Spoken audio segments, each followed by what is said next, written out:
दुर्गापुर गांव के दो निवासी हरिया और बलराम जंगल के रास्ते से अपने गांव लौट रहे थे। चलते हुए हरिया अचानक बोला, चल चल चल चल, जल्दी जल्दी चल बलराम, वो तालाब रास्ते में ही पड़ने वाला है। और सुन, जैसे ही वो तालाब आए ना, अपने कदमों की रफ्तार तेज कर देना। अरे क्या कहूँ तुझको भी मैं, सबने कहा था कि दूसरे रास्ते से जाओ, दूसरे रास्ते से जाओ, पर तू है कि माना ही नहीं। पता नहीं क्या कहूँ तुझे, जल्दी जल्दी चल। ये सुनकर बलराम हंसने लगा। क्यों भाई, क्या अंदर से दुखी हो रही है क्या? डर लग रहा है क्या? बकवास मत कर हरिया। अरे मैं भी वैसे तो काफी समय से सुनता आ रहा हूँ कि उस तालाब में एक काला हंस रहता है जो सामने आकर सवाल पूछता है। अरे धात, अरे मूर्ख, काला हंस हो या सफेद हंस, कभी भी मनुष्य की आवाज में बात कर सकता है क्या? नहीं ना। बलराम इतना कह ही रहा था कि हरिया घबरा उठा। तालाब आ गया, जल्दी जल्दी चल, अरे जल्दी जल्दी चल बलराम, चल चल चल चल चल चल चल चल। हरिया बलराम का हाथ पकड़कर लगभग भागने लगा, लेकिन अगले ही पल तालाब से रंग बिरंगी किरणें फूटी और वहाँ एक काला हंस प्रकट हुआ। काले हंस को देखकर हरिया और बलराम डर गए। तू तो बिल्कुल ठीक कह रहा था रे हरिया, यहाँ तो सच में काला हंस रहता है। हे भगवान। मैं जानता हूँ कि तुम दोनों यहाँ से तेजी से भाग रहे थे, लेकिन चाहे जितना भी तेजी से भागो, मुझसे नहीं भाग सकते। जब तक मेरे सवाल का उत्तर नहीं दोगे, यहाँ से नहीं जा पाओगे। देखो, हमें जाने दो काला हंस। हमने सुना है कि जिस किसी से भी तुम सवाल पूछते हो, वो अगर उत्तर नहीं दे पाया तो हमेशा हमेशा के लिए गायब हो जाता है। देखो, हमें जाने दो। बगैर उत्तर दिए तुम दोनों तो यहाँ से नहीं जा सकते। चलो, अब मेरा सवाल सुनो। सच क्या है, जिसे देखना आसान हो या जिसे देखना मुश्किल हो? हरिया गहरी सोच में डूब गया। वही जिसे देखना आसान हो। सत्य को प्रमाण की क्या आवश्यकता, जो दिखे वही सत्य है। हाँ हाँ हाँ, हरिया बिल्कुल सही कह रहा है, जिसे देखना आसान हो। तुमने दिया है गलत उत्तर।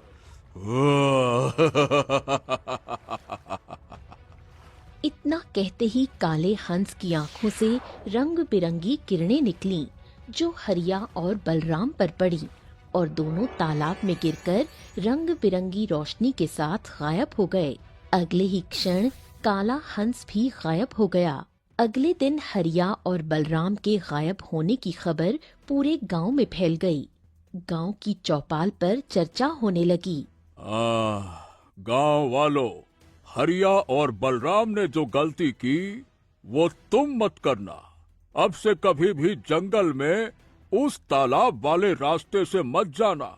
वो काला हंस तुमसे भी सवाल पूछेगा और अगर गलत उत्तर दोगे तो तुम गायब हो जाओगे। हाँ, सही कह रहे हैं सरपंच जी। और हमें तो ये भी नहीं पता कि गांव वाले आखिरकार ये रहस्यमयी तरीके से गायब क्यों हो जाते हैं। ये तो अच्छा है कि गांव के सुखिया चाचा ने कुछ दिन पहले मोहन को गायब होते देखा था। उन्होंने देखा था कि काला हंस मोहन से सवाल कर रहा था और वो जवाब नहीं दे पाया, और बस फट दने तालाब में गिरकर गायब हो गया। बस उसी दिन से लोग गायब होने लगे। ये सुनकर सबके चेहरों पर डर फैल गया। तभी दुर्गापुर के बड़े व्यापारी धनीराम का पुत्र अशोक वहां पहुंचा और सबका मजाक उड़ाने लगा। सही बताऊं, तुम सब लोग ना एक नंबर के डरपोक हो। देखो, सीधी बात है, मैं तो उसी तालाब वाले रास्ते से जंगल जाऊंगा। अगर वहां काला हंस मेरे सामने आ गया तो अपनी तलवार से उसके 2 टुकड़े कर दूंगा। बड़ा आया, सवाल पूछना ही भूल जाएगा मेरे सामने। इतना कहकर अशोक चला गया। बड़ा आया यहाँ खड़े होकर बड़ी बड़ी बातें करेगा और अंदर जाकर अपने पिता की हवेली में मुंह छिपा लेगा। ये तो जंगल जाता ही नहीं है, बस गांव वालों का मजाक उड़ाने चला आता है। बेवकूफ। बिल्कुल सही कह रहे हैं सरपंच जी। ऐसे लोगों को बस गांव वालों को तंग करना आता है। हाँ, नहीं तो। थोड़ी देर बाद सभा खत्म हुई और सभी लोग अपने अपने घर चल दिए। उसी गांव में गौरी नाम की एक सुंदर लड़की थी जो अपने बूढ़े पिता के साथ रहती थी। पिता बहुत बूढ़े थे, इसलिए गौरी ही जंगल से लकड़ियां काटकर बेचती और घर चलाती। गौरी लकड़ियां लेकर लौट रही थी कि तभी अशोक रास्ते में आ गया। ओ गौरी, जरा इधर भी तो गौर फरमाओ।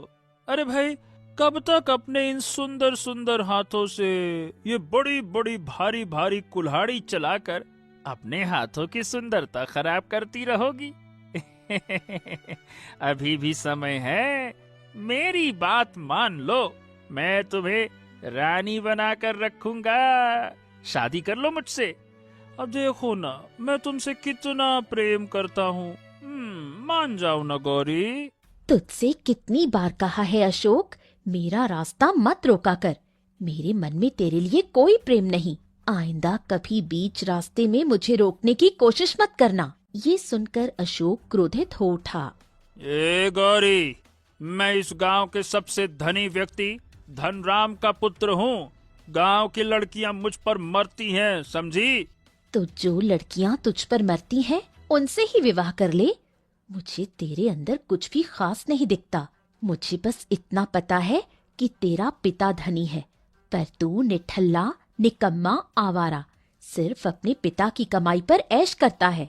अशोक गुस्से से तिलमिला उठा और गौरी वहाँ से चली गई। गौरी गांव पहुंची और अपनी लकड़ियां बाजार में बेच दी। फिर थकी हुई घर की ओर चली गई। लकड़ियां बेच गौरी घर लौट आई और सारा धन अपने बूढ़े पिता के हाथ में रख दिया। अरे क्या हुआ गौरी, तेरा चेहरा उतरा हुआ क्यों है? क्या बात है? गौरी की आंखों में आंसू भर आए। उसने सारी घटना बताई। जब देखो धनीराम का पुत्र मेरा रास्ता रोक लेता है। ये सुनकर बालकृष्ण की आंखों में उदासी छा गई। हाँ, मैं जानता हूँ वो मेरी लाचारी और काम चोरी का फायदा उठा रहा है। मैं कितना अभागा पिता हूँ। मुझे तेरे हाथ पीले करने की तैयारी करनी चाहिए थी, लेकिन मैं तो उल्टा तुझ पर बोझ बनकर बैठ गया हूँ। क्या करूँ? बीमार हूँ, बुजुर्ग हूँ, मेरा हाथ काम नहीं करते। ये सुनकर गौरी के आंसू बह निकले। ऐसे मत कहिए पिताजी कि आप मुझ पर बोझ हैं। बचपन से मैंने माँ को नहीं देखा, हमेशा आपको देखा। आपने मुझे माँ और पिता दोनों का प्यार दिया है। आप मुझ पर बोझ नहीं है। रहा सवाल अशोक का, उसे मैं देख लूंगी। इतना कहकर गौरी ने चूल्हा जलाया और गरम गरम रोटियां बनाने लगी। कुछ देर बाद बालकृष्ण खाना खाकर सो गया। अगले दिन सुबह बालकृष्ण ने गौरी से कहा, गौरी, आजकल उस तालाब की चर्चा बहुत चल रही है। कहते हैं वहाँ एक काला हंस आतंक मचा रहा है। वो लोगों से प्रश्न पूछता है और जो भी उत्तर नहीं दे पाता वो गायब हो जाता है। मुझे लगता है कि वो जरूर कोई राक्षस होगा। हाँ पिताजी, गांव में बहुत लोग गायब हो चुके हैं और कोई कुछ नहीं कर पा रहा। न जाने गांव वाले महाराज से मदद मांगने क्यों नहीं जाते। अब मदद तो वो क्या ही मांगेंगे। हमारे राज्य का राजा तो आंखें मूंद कर बैठा है। उसे प्रजा की कोई चिंता ही नहीं है। मैं तो तुझे सिर्फ इसलिए कह रहा हूँ बेटा कि जंगल में लकड़ियाँ काटने जाती है तू, जरा ध्यान से जाना और उस रास्ते से मत जाना, है ना? चलो। आप निश्चिंत रहिए पिताजी, मैं तालाब के रास्ते से कभी नहीं जाती। इतना कहकर गौरी मुस्कुराई और कुल्हाड़ी लेकर जंगल चली गई। बालकृष्ण घर के बाहर टहलने लगा। कुछ देर बाद बालकृष्ण बोला। आज थोड़ा जंगल में चहलकदमी करके आते हैं। वो जंगल में घूमने चला गया। जंगल की सुंदरता देखते देखते उसे पता ही नहीं चला कि वो तालाब के नजदीक पहुंच चुका है। अगले ही पल रंग बिरंगी किरणों से वही काला हंस प्रकट हुआ। अब तुझे मेरे एक प्रश्न का उत्तर देना होगा। हे भगवान, ये क्या हुआ? मैं तो वही गलती कर बैठा। अपनी बेटी को मना कर रहा था और खुद ही टहलते टहलते तालाब के पास आ गया। हे भगवान, हे भगवान। अब मेरे सवाल का जवाब दे, तभी वापस जा पाएगा। काले हंस ने वही सवाल पूछा जो उसने हरिया और बलराम से पूछा था, लेकिन बालकृष्ण उत्तर नहीं दे पाया। अगले ही पल बालकृष्ण तालाब में गिरा और रंग बिरंगी किरणों के साथ गायब हो गया। काला हंस भी गायब हो गया। ये दृश्य दूर से गांव का एक व्यक्ति देख रहा था। हे भगवान, बालकृष्ण चाचा भी गायब हो गए। ओह, मुझे ये बात तो तुरंत गौरी को बतानी चाहिए। वो व्यक्ति दौड़ता हुआ गौरी को ढूंढने लगा, मगर वो उसे नहीं मिली। शाम को जब गौरी घर लौटी, उसके पिता घर पर नहीं थे। पिताजी हमेशा घर पर रहते हैं, आज कहाँ चले गए? तभी वो व्यक्ति वहाँ पहुँचा। गौरी! अरे गौरी! अरे भाई, मैं सुबह से तुम्हें ही ढूंढ रहा हूँ। तुम्हारे पिताजी अब तुझे कहीं नहीं मिलेंगे बेटा। क्या बकवास कर रहे हो तुम? गांव वाले ने पूरी घटना गौरी को बताई। मैं बहुत दूर खड़ा था। मैंने अपनी आंखों से देखा, काला हंस प्रकट हुआ। उसने बालकृष्ण चाचा से प्रश्न किया, वो उत्तर नहीं दे सके और गायब हो गए। इतना कहकर वो व्यक्ति चला गया। अगले दिन बालकृष्ण के गायब होने की चर्चा और अफवाहें पूरे गांव में फैल गईं। गौरी अपने घर में फूट फूट कर रो रही थी। तभी धनीराम का पुत्र अशोक वहां आया। अरे गौरी, गौरी चुप हो जा। इतनी चिंता क्यों कर रही है? तेरा बूढ़ा पिता वैसे भी इतना बूढ़ा हो चुका था कि कुछ समय बाद तो चला ही जाता। तू इतनी चिंता क्यों करती है? मैं तेरे साथ हूं ना। देख तू अब अकेली है। मेरा प्रस्ताव अभी भी खुला है। मुझसे विवाह कर ले, रानी की तरह बनाकर रखूंगा। ये सुनकर गौरी क्रोधित हो उठी। तुम्हें शर्म नहीं आती? मेरे पिता गायब हो गए और तुम विवाह की बात कर रहे हो? चले जाओ यहाँ से। अशोक तमतमा कर बोला। अरे बस, बहुत हो गया। मुझे अपमानित करने की भी एक हद होती है।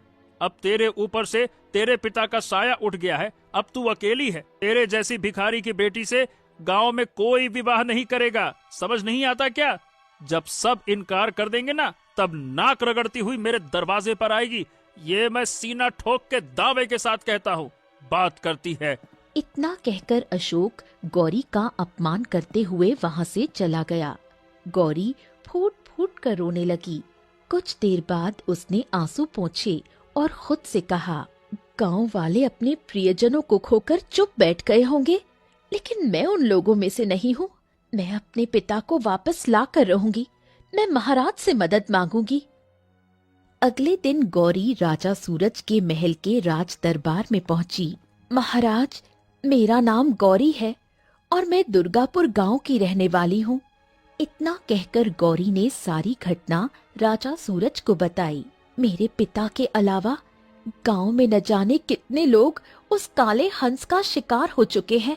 आप कुछ कीजिए महाराज। राजा सूरज क्रोधित नजरों से गौरी को घूरने लगा। दफा हो जाओ यहाँ से तुम लड़की। हम इस मामले में अपनी टांग नहीं अड़ाना चाहते।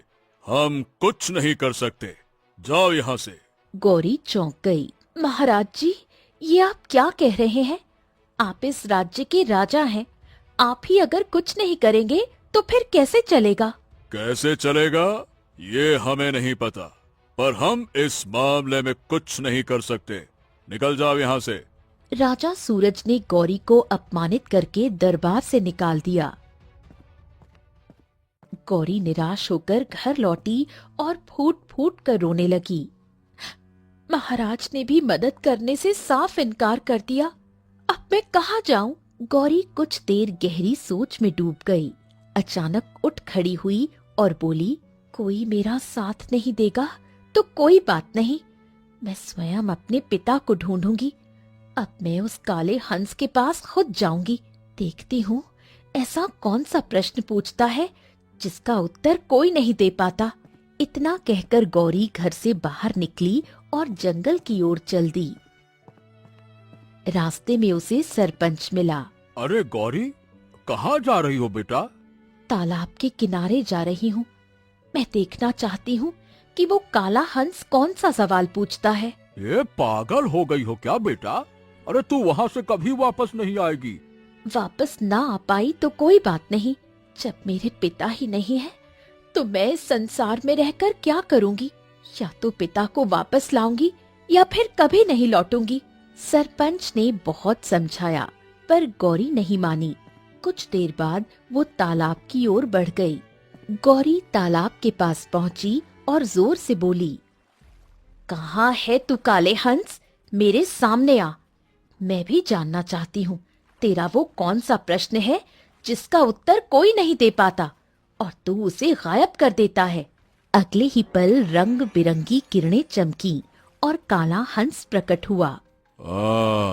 तू बड़ी बहादुर लड़की है। अब तक जितने भी लोग यहाँ पर आए डर कर आए, लेकिन तू पहली लड़की है जिसने खड़े होकर मुझे आवाज लगाई। तेरी आंखों में बहादुरी है। मुझे लगता है कि तू मेरे प्रश्न का उत्तर दे देगी। सुन, सवाल ये है कि सच क्या है, जिसे देखना आसान हो या जिसे देखना मुश्किल हो? गौरी क्रोधित हो उठी। बस इतने से सवाल के लिए तो लोगों को गायब कर देता है। जवाब सुन, सच वही है जिसे देखना मुश्किल हो, क्योंकि आसान सच हर कोई देख लेता है, लेकिन असली सच वही होता है जो दिल की गहराई में छुपा होता है। ये सुनकर काला हंस प्रसन्न हो गया। तुम पहली हो जिसने मेरे प्रश्न का सही उत्तर दिया। इसका मतलब तुम ही हो जो मुझे श्राप से मुक्त कर सकती हो। क्या मैं तुम्हें श्राप से मुक्त कर सकती हूँ? इसका क्या मतलब? सुनो, मैं काला हंस नहीं बल्कि मैं कोई और हूँ, और मैं कौन हूँ ये मैं अभी नहीं बता सकता, लेकिन तुम मुझे श्राप से मुक्त कर सकती हो। आओ, मेरे पीछे आओ। इतना कहकर काला हंस तालाब में कूद गया। गौरी चौंक गई। ये तो तालाब के अंदर कूद गया। जरूर तालाब में कोई रहस्य है। अगले ही पल गौरी भी तालाब में कूद गई। तालाब में कूदते ही गौरी ने अपने आप को एक विशाल महल में पाया। वहाँ एक बड़ा पिंजरा था जिसमें उसके पिता हरिया, बलराम और गांव के बाकी लोग कैद थे, जो तालाब के पास हंस का शिकार बन गए थे। तभी काला हंस रंग बिरंगी किरणों के साथ प्रकट हुआ। तुम इन्हें आसानी से आजाद कर सकती हो, लेकिन पहले तुम्हें एक कार्य करना होगा। कौन सा कार्य? इस तालाब के अंदर एक जादुई दुनिया है। हजारों वर्ष पहले एक राजा ने साधु संतों की मदद से इस दुनिया को बनाया था, सिर्फ एक तलवार को सुरक्षित रखने के लिए। और वो तलवार इस महल से बाहर घने जंगलों में एक गुफा में रखी है। तुम्हें उस तलवार को लाना होगा। उस जादुई तलवार का रहस्य क्या है? वो तलवार जिस भी राजा या राजकुमार के पास होगी उसे कोई नहीं हरा सकेगा। वो संसार का सबसे शक्तिशाली राजा बन जाएगा। अब जाओ, लेकिन ध्यान रखना, वो तलवार जीवित होगी। जब तुम उसे छुओगी वो तुमसे एक प्रश्न पूछेगी। गलत उत्तर दिया तो तुम भी श्रापित हो जाओगी मेरी तरह। सही उत्तर दिया तो वो तुमसे एक कार्य करवाएगी, और कार्य पूरा हुआ तो तलवार तुम्हें मिल जाएगी। फिर उसे यहां लेकर आना, और अगली बात मैं यहीं बताऊंगा। गौरी गहरी सोच में डूब गई। इन लोगों को आजाद करने के लिए मैं कुछ भी कर सकती हूँ। इतना कहकर गौरी महल से बाहर निकली और तलवार वाली गुफा को ढूंढने लगी। घना जंगल पार करती हुई वो आगे बढ़ती रही। बहुत देर बाद गौरी की नजर एक विशाल गुफा पर पड़ी। लगता है ये वही गुफा है जिसके बारे में काले हंस ने बताया था। इतना कहकर गौरी गुफा के अंदर प्रवेश कर गई। गुफा के अंदर एक तलवार रखी हुई थी। जैसे ही गौरी ने उसे स्पर्श करने का प्रयास किया, मैं एक मायावी तलवार हूँ।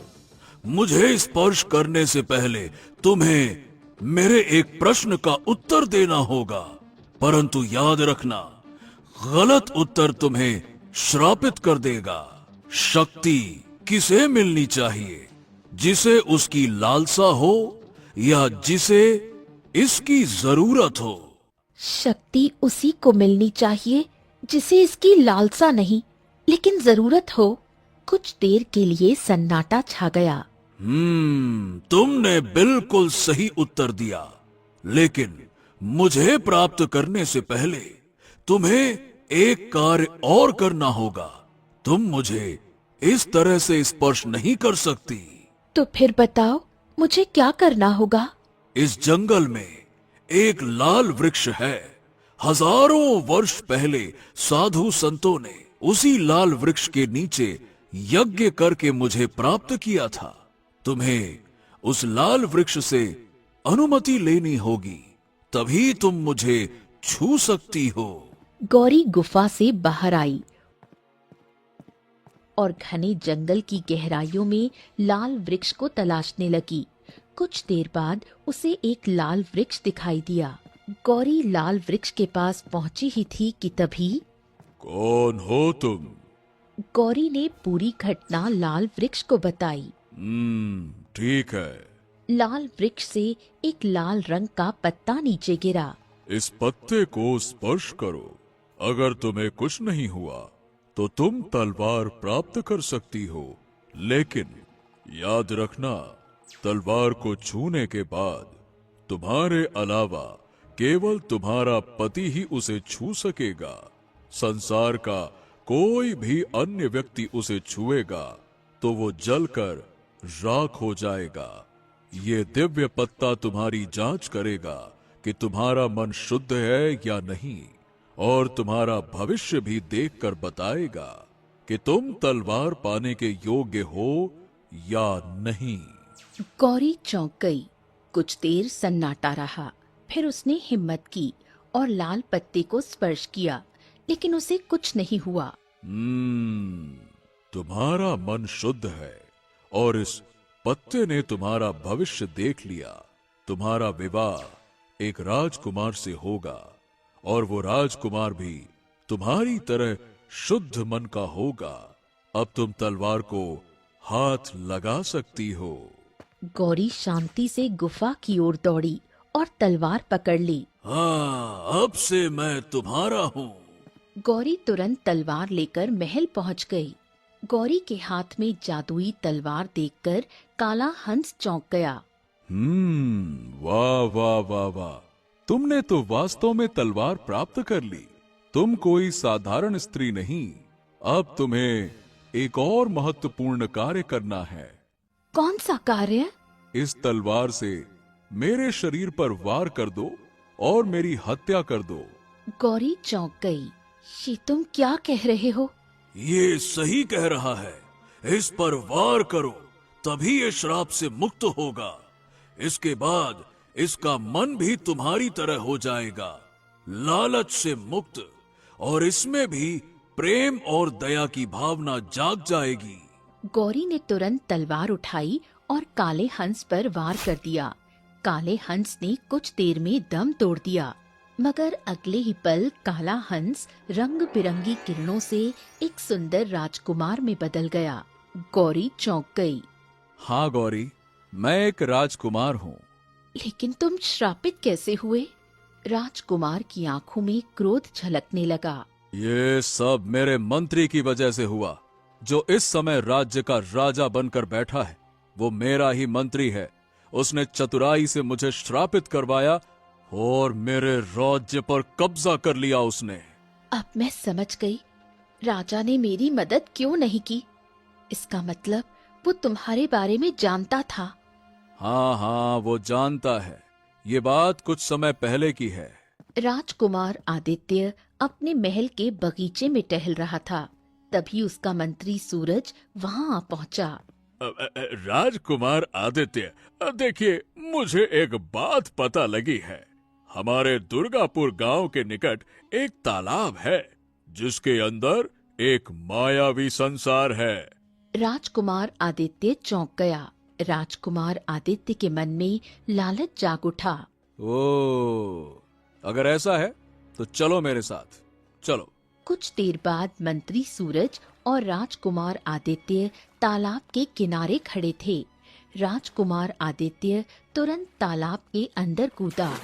कूदते ही उसने अपने आप को एक महल में पाया। महल को देखकर राजकुमार आदित्य चौंक गया। इसका मतलब मंत्री सही कह रहा था, तो वो गुफा भी यहीं कहीं होगी। इतना कहकर राजकुमार आदित्य महल से बाहर निकला और गुफा को तलाशने लगा। कुछ देर बाद वो गुफा के पास पहुंचा। गुफा के अंदर जाकर उसने तलवार को देखा। जैसे ही उसने तलवार को हाथ लगाया, मुझे स्पर्श करने से पहले तुम्हें मेरे एक प्रश्न का उत्तर देना होगा। हाँ ठीक है, पूछो अपना प्रश्न। तलवार ने अपना प्रश्न पूछा, लेकिन राजकुमार आदित्य, जिसके मन में लालच था, उसने गलत उत्तर दिया। तुमने गलत उत्तर दिया। अब से तुम श्रापित हो गए। इतना कहते ही राजकुमार आदित्य एक काले हंस में परिवर्तित हो गया। अब तुम तब तक श्राप से मुक्त नहीं हो सकते जब तक कोई सच्चा मनुष्य मुझे प्राप्त नहीं कर लेता और इस तलवार से तुम्हारी हत्या नहीं कर देता। श्रापित होने के बाद तुम इस संसार में भी रह सकते हो और उस तालाब के ऊपरी दुनिया में भी, लेकिन तुम तालाब की सीमा में ही रहोगे। ये सुनकर काला हंस बने आदित्य की आंखों में आंसू आ गए। वो चुपचाप गुफा से बाहर आया और महल में लौट आया। अगले ही पल रंग बिरंगी किरणों से वो तालाब के बाहर प्रकट हुआ, जहाँ राजा सूरज खड़ा था। मैं उसके प्रश्न का उत्तर नहीं दे पाया और मैं श्रापित हो गया। मैं जानता था कि तू श्रापित हो जाएगा राजकुमार। ओहो, ये तो तेरे साथ बहुत अच्छा हुआ।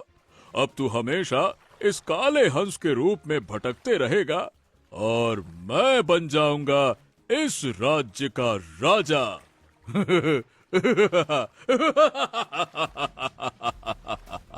इतना कहकर मंत्री सूरज हंसता हुआ वहाँ से चला गया।